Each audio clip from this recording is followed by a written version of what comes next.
स्थानीय संयुक्त कृषि भवन परिसर में आज़ादी का अमृत महोत्सव का आयोजन किया गया। इस मौके पर किसान भागीदारी प्राथमिकता हमारी अभियान के मद्देनजर रोहतास जिला के किसानों के प्रशिक्षण कार्यक्रम का उद्घाटन करते हुए जिला कृषि पदाधिकारी सुधीर कुमार राय ने कहा कि जिला के सभी किसान व्यावसायिक खेती को अपनाकर अपनी आमदनी बढ़ा सकते हैं। कार्यक्रम की अध्यक्षता कर रहे जिला उद्यान पदाधिकारी अभय कुमार ने कहा कि इस तरह के प्रशिक्षण से किसानों को काफ़ी लाभ मिलता है। प्रशिक्षण समारोह में जिला के कई एक पदाधिकारीगण आए हुए तमाम किसानों को अच्छी खेती करने के लिए जोर देते हुए कई एक फार्मूला बताए, जिसमें जिला कृषि पदाधिकारी, सहायक निदेशक उद्यान, सहायक निदेशक पौधा संरक्षण, डीपीएम जीविका, नाबार्ड एवं कृषि विज्ञान केंद्र के वरीय वैज्ञानिक तथा सहायक निदेशक आदि के साथ अन्य अधिकारीगण का नाम शामिल है। तमाम अधिकारियों ने कृषकों को प्रशिक्षण देते हुए पीएमकेएसवाई योजना के तहत लाभान्वित करने की चर्चा करते हुए कहा कि किसानों के हित में सरकार योजनाओं के माध्यम से किसानों को मजबूत करने में लगी हुई है। इस मौके पर आए हुए सभी पदाधिकारियों ने कहा कि मशरूम उत्पादन गरीब किसानों के लिए काफ़ी बेहतर है। मशरूम उत्पादन के लिए विभाग द्वारा प्रशिक्षण के साथ साथ अनुदान भी दिए जा रहे हैं। आइए देखते हैं आज़ादी के अमृत महोत्सव के तहत होने वाले कार्यक्रम में अधिकारीगण क्या कहते हैं, सुनते हैं उनकी ज़ुबानी। ब्यूरो रिपोर्ट, बिहार दर्शन। वो ब्रिकेट को सब्स्टिट्यूट कर सकते हैं। ये सब टेक्निकल चीज़ें हैं जो हम लोगों के किसान को समझनी होगी और एक्सपेरिमेंट करेंगे तभी उसका समाधान निकलेगा। साथ ही दूसरी जो व्यवस्था है, मैंने केसीसी फॉर्म सरकार के द्वारा सरल किया गया है, 1 पेज का किया गया है, वो मैंने किसान के ग्रुप में डाला है। केवीके के किसान का जो ग्रुप है उसमें आप लोगों को जिनको आवेदन करना है, जिनके पास पुराने से हैं, चला रहे हैं ठीक से, तभी वो पशुपालन के लिए भी ये कर सकते हैं, आवेदन दे सकते हैं। वो सिंपल सा फॉर्म है और आजकल ये बैंकों को भी दिया गया है। State bank, Punjab national bank, सभी को बोला गया है किसान भागीदारी प्राथमिकता हमारी में जो पीएम किसान बेनिफिशरी है उनको केसीसी उपलब्ध कराने के लिए सरकार का आदेश दिया गया है। तो ये 2 चीज़ें हो गई। अब मैं चाहूँगा कि कैसे हमारा किसान भी मजबूत हो जाए, और तो मैं चाहूँगा जो हमारे बड़े किसान हैं, 10-12 बीघे की है जिनके पास जो वो जो है कमर्शियल हाईटेक एग्रीकल्चर की जो बात कर रहे थे, ड्रिप, उसकी तरफ जाए। और जो हमारे छोटे किसान हैं जिनकी जो छोटी है वो समेकित कृषि की तरफ जाए।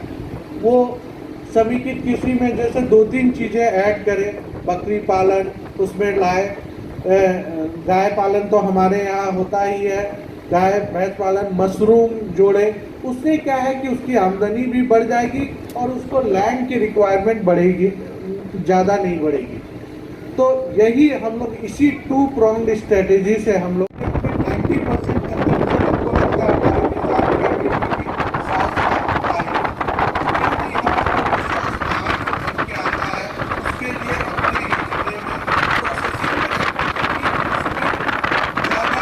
कृषि में आमदनी बढ़ेगी। बहुत बहुत धन्यवाद। बहुत बहुत धन्यवाद सर। अब मैं चाहूँगा अपने सहायक निदेशक उद्यान सर से कि वो आए और आप लोगों को इस आज़ादी के अमृत महोत्सव पर जो किसान भागीदारी प्राथमिकता हमारी अभियान है उसका मूल उद्देश्य के संबंध में आप लोगों को अपने। बहुत बहुत धन्यवाद। मंचासन जिला कृषि पदाधिकारी महोदय, केवीके से गाइडलाइन के तहत अगर हम लोग देखें हमारे लिए किसान है और सरकार का ये उद्देश्य है कि किसान की भागीदारी बढ़नी चाहिए। केवल विभाग एक तरफा अगर केवल काम करे, किसान की भागीदारी उसमें नहीं रहे। भागीदारी मतलब ये होता है किसान आए, बैठे, डीएम हो, सलाहकार हो, सभी से एक समन्वय स्थापित करके किसान का जो आमदनी है, किसान के लिए क्या है, किसान की जो आमदनी उसको दुगुना करना है। तो दुगुना करने के लिए अगर हम उद्यान से संबंधित अगर हम कहें तो उद्यान का अगर कोई भी किसान अगर जो खेती कर रहे हैं, अगर वो बागवानी लगाते हैं फूल फल या सब्जी की खेती करते हैं। तो ये अमूमन देखा गया है कि अगर धान और गेहूं की खेती कर रहे हैं, उससे जो आपका इसमें दोनों में आमदनी में अंतर आएगा वो कम से कम दुगुना का जरूर आएगा। अगर हम लोग उससे भी आगे बढ़ें, अगर हम लोग हाईटेक हॉर्टिकल्चर का जो तकनीक है, जिसमें कि हम लोग पॉली हाउस, शेडनेट हाउस या फिर टनल पॉली टनल्स हो गए हैं, इसका प्रयोग करें, साथ ही साथ हम लोग ओपन फील्ड में मल्चिंग और ड्रिप के साथ खेती करें, इससे भी क्या होता है कि किसान का आमदनी बढ़ता है और जो लागत है वो घटता है। तो इससे क्या होता है, किसान को लंबे समय तक किसान को फ़ायदा होता है। दूसरा क्या है कि जो वातावरण है, क्योंकि हम कम पानी का प्रयोग कर रहे हैं, ड्रिप का प्रयोग करेंगे, स्प्रिंकलर का प्रयोग करेंगे या मल्चिंग का प्रयोग करेंगे, तो खरपतवार नाशक का हम लोग कम प्रयोग करेंगे, कीटनाशक और जितने भी दवाई हैं उसका प्रयोग घट जाएगा। जिससे क्या होगा, शुद्ध जो अगर हम लोग कम कीटनाशक वाला उत्पाद हम लोग जितने भी उपभोक्ता हैं उनको हम लोग उपलब्ध कराएंगे, तो उसका भी वो भी स्वस्थ रहेंगे। साथ में जो हमारा वातावरण है, मिट्टी, पानी, वो भी कम प्रदूषण होगा।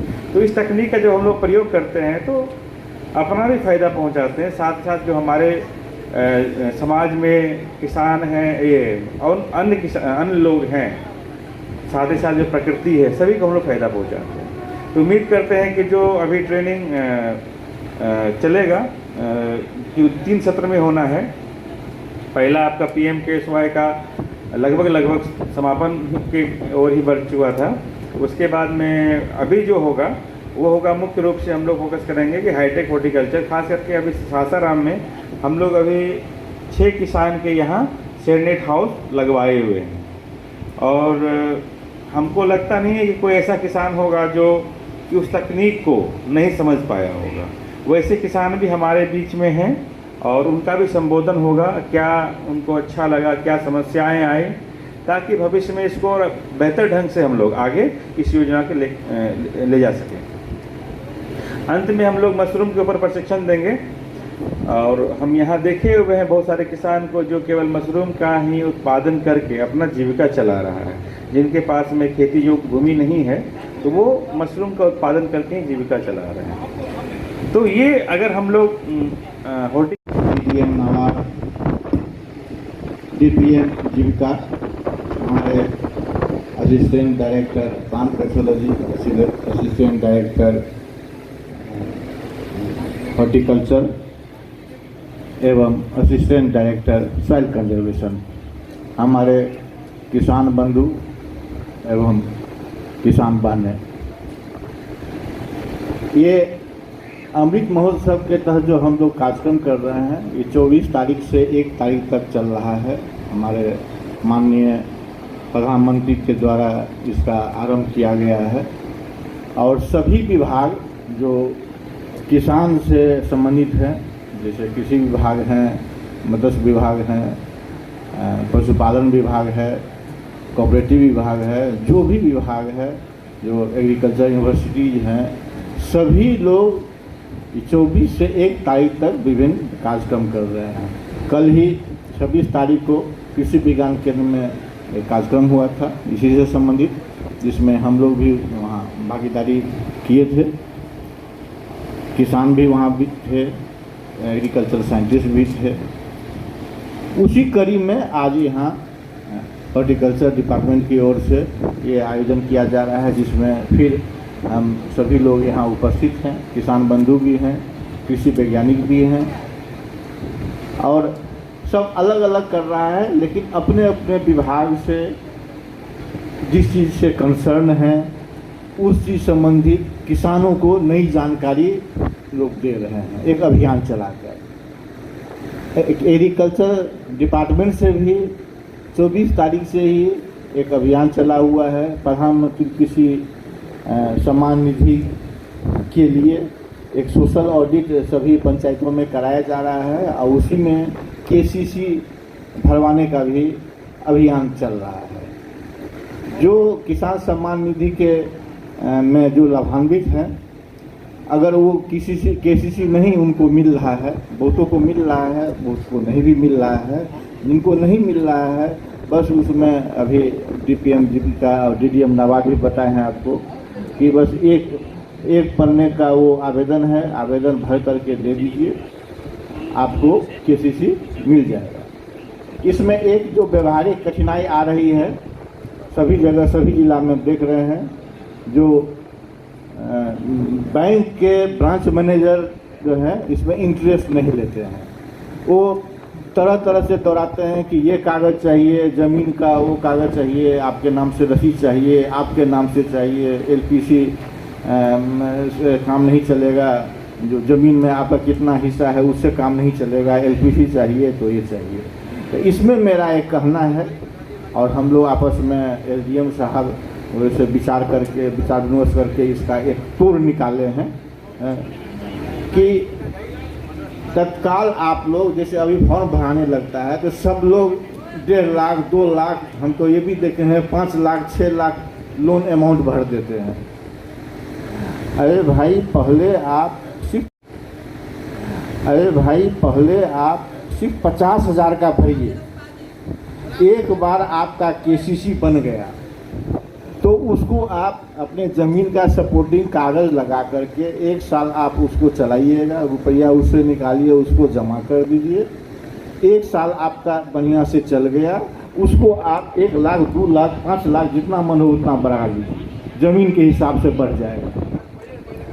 अब अभी अभियान चल के भरा जा रहा है, भरा ही जा रहा है, तो खूब जितना अमाउंट है पूरा भर दें।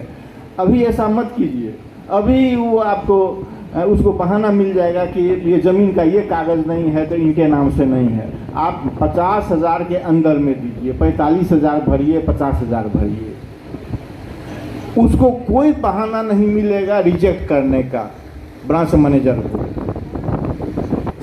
उसको कोई बहाना नहीं मिलेगा, क्योंकि एक स्टैंडिंग ऑर्डर है। जब 50,000 तक का अगर केसीसी के लिए आवेदन जाता है तो पीएम सम्मान निधि में जो कागज जमीन का उसका डाला हुआ है, जो कि अंचल अधिकारी से वेरीफाइड है, उसी को ब्रांच मैनेजर को मान लेना है। उसको सवाल नहीं उठाना है कि कागज का सपोर्टिंग पेपर दीजिए जमीन का, और वो आपका आवेदन चला गया, बस आवेदन के साथ अपना आधार कार्ड उसमें डाल दीजिए और आवेदन चला गया, उसको अलाउ करना है ब्रांच मैनेजर को।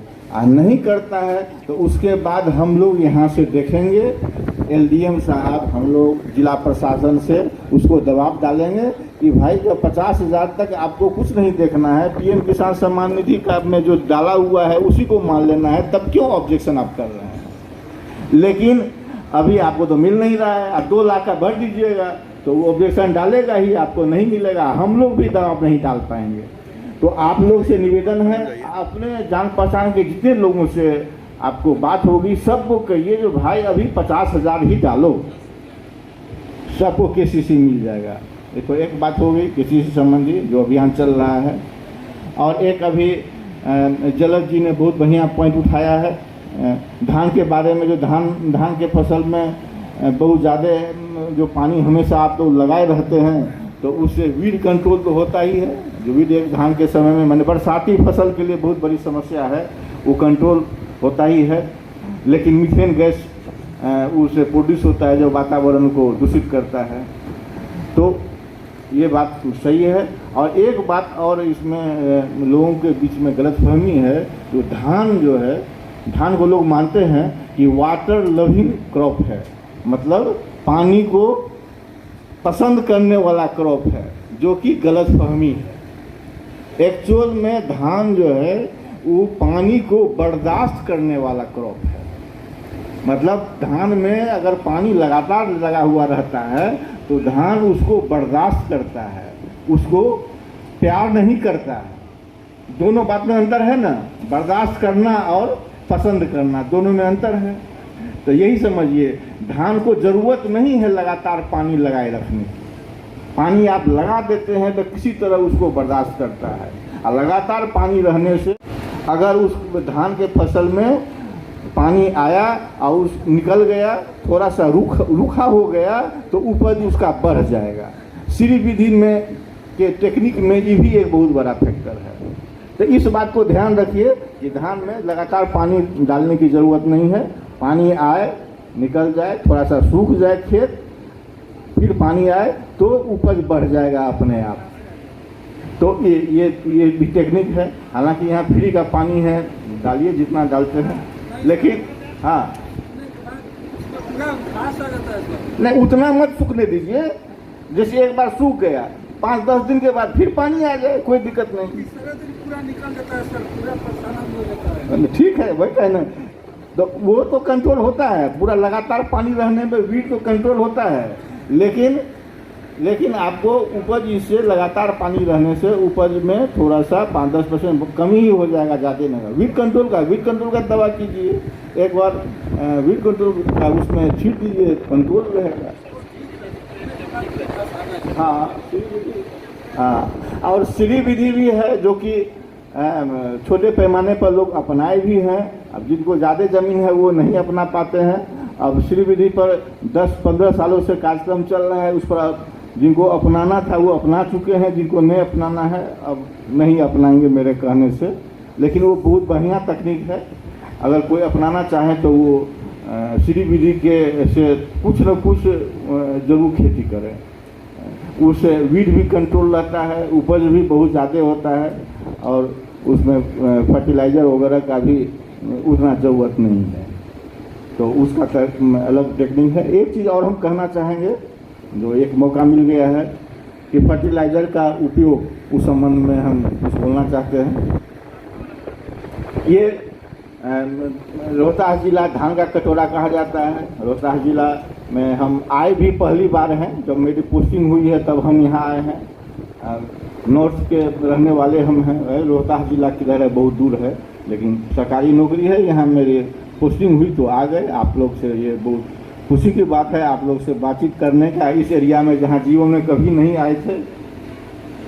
अब सर्विस के अंतिम बेला में आप लोग के बीच में हैं, बहुत खुशी की बात है और अच्छा भी लग रहा है।